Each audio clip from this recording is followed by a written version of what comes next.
کہ لوگ میرے سامنے آ کر جھکے, لوگ میرے سامنے گڑگڑائیں, لوگ مجھ سے مانگے, میں ان کی مدد کروں. تو یہ صرف اتنی سی چیز ہے, یہ چیز ہم دماغ میں کیوں نہیں بٹھاتے میرے بھائی؟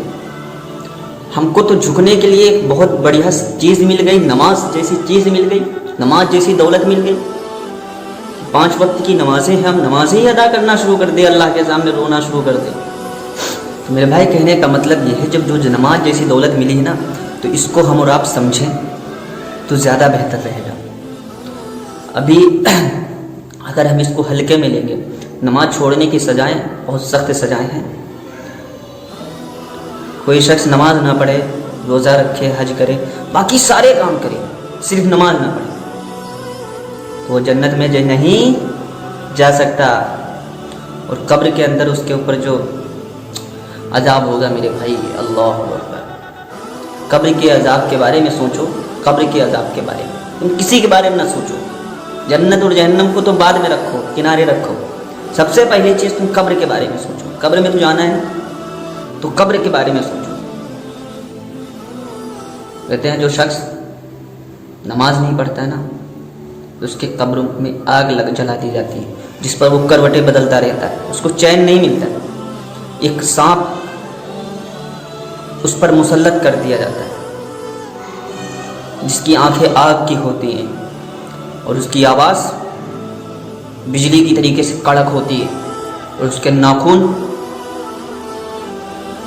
لوہے کے اتنے لمبے کہ صبح سے لے کر شام تک چلا جائے پھر بھی وہ ناخن نہیں ختم ہوگا, اتنے لمبے. اور وہ کیا کہتا ہے کہ اللہ نے مجھے تم پر مسلط کیا ہے, اور مجھے یہ حکم دیا ہے کہ فجر کی نماز چھوڑنے کی وجہ سے فجر سے لے کر جوہر تک تمہیں ڈستا جاؤں, پھر جوہر کی نماز چھوڑنے کی وجہ سے جوہر سے لے کر عصر تک تمہیں ڈستا جاؤں, پھر جو عصر کی نماز چھوڑنے کی وجہ سے عصر سے لے کر مغرب تک تمہیں ڈستا جاؤں, پھر مغرب کی نماز چھوڑنے کی وجہ سے مغرب سے لے کر عشاء تک تمہیں ڈستا ہی جاؤں, پھر عشاء کی نماز چھوڑنے کی وجہ سے عشاء سے لے کر فجر تک تمہیں ڈستا ہی جاؤں.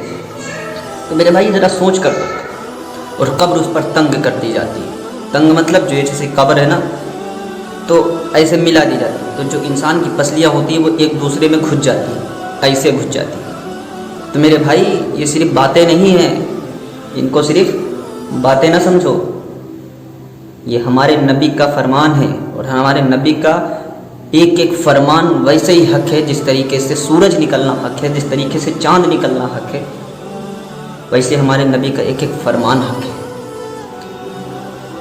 ہمارے نبی کی باتیں ہیں یہ ہم اپنی طرف سے نہیں کہہ رہے میرے بھائی, یہ حدیث کے اندر موجود ہے یہ ساری چیزیں.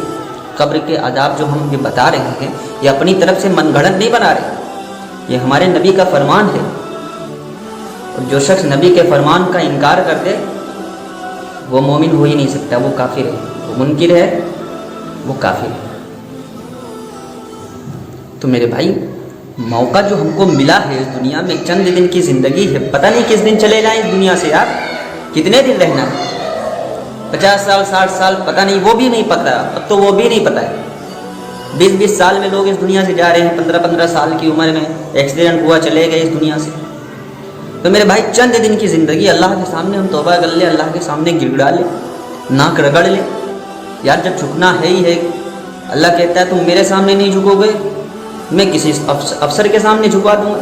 لوگ جھکتے نہیں, کسی پولیس والے کے سامنے جھک گئے ناک رگڑ رہے, کسی منتری کے سامنے جھکے ناک رگڑ رہے, اور جو منتری ہے وہ اپنے سے اونچے والے درجے کے سامنے جھکا پڑا ہے.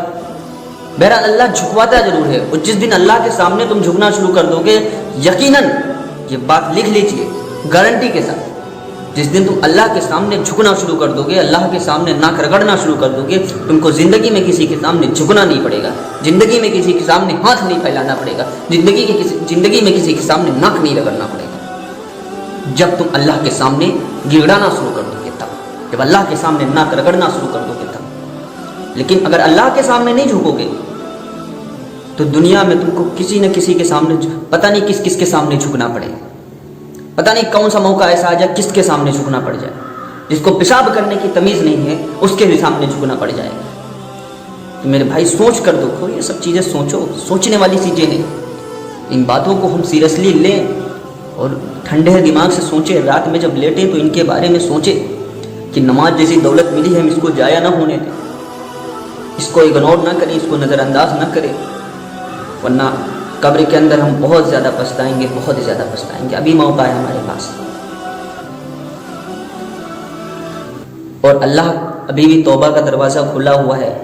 اللہ تو اسی انتظار میں بیٹھا ہے کب کوئی بندہ چلا آئے، توبہ کر لیا کر، میرے سامنے مانگ لیا کر۔ اللہ انتظار میں، اس دن کے آنے سے پہلے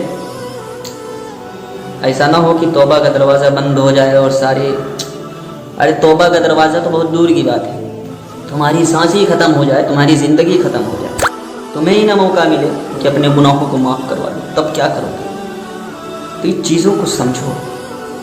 اللہ تبارک تعالی ہم سب کو نمازی بنا دے، 5 وقت نمازی بنا دے، اور ان باتوں پر عمل کرنے والا بنا دے، اور ہم سب کو عذاب قبر سے بچا لے۔ دعا ضرور کیا کریں، عذاب قبر کے لیے ضرور دعا کریں۔ حضرت عثمان غنی رضی اللہ تعالیٰ عنہ عذاب قبر کے ذکر پر بہت روتے تھے، بہت روتے تھے، بہت روتے تھے۔ تو میرے بھائی، جنت اور جہنم، حساب و کتاب تو بعد کی بات ہے، پہلے ہم عذاب قبر کے لیے اپنی فکر کر لیں، قبر کے لیے فکر کر لیں۔ میرے بھائی، قبر کی تیاری ہم کو اسی دنیا میں کرنی ہے، اسی زندگی میں کرنی ہے۔ اللہ تعالی ہم سب کو عذاب قبر سے بچائے۔